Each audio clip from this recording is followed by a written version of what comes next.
Hey there, this is Bill Salady.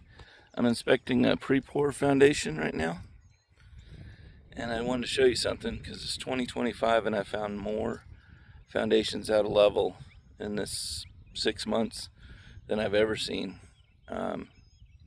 since I've been doing this. So let me just show you some of the problems I found. Maybe you'll hire an inspector to check your stuff. Okay, so we use the Pythagorean theorem to check the corners for square. So I'll measure from here to here.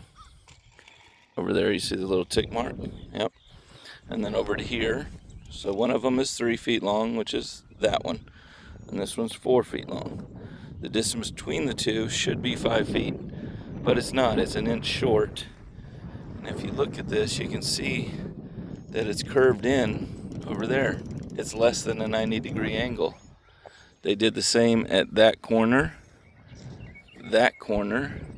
and both corners at the front of the garage are out of square.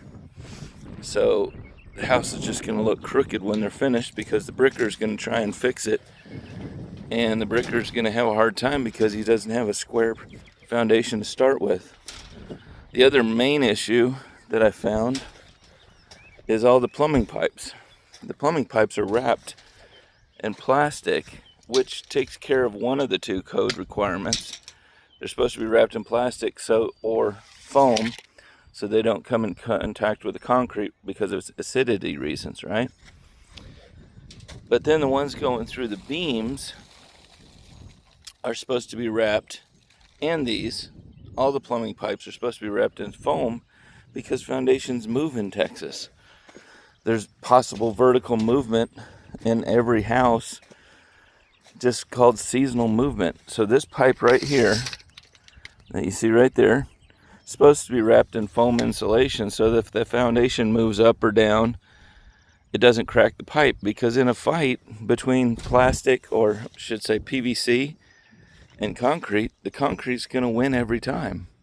And they didn't wrap any of these pipes where they went through the beams or where they came up through the top of the pad. They should be wrapped in pipe insulation. They could sleeve them with a larger size pipe, but at this point now it's much harder to do. So the only reasonable thing to do would be to wrap them in pipe insulation.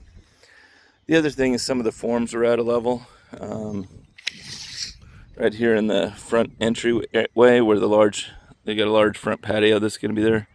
This is an inch high. So it's going to look really weird when the house is all finished and that one wall has got a big high spot on it. The rest of the forms are pretty level, but they got that spot wrong right there. But 2025 is a weird year for concrete, and most of the time I measure them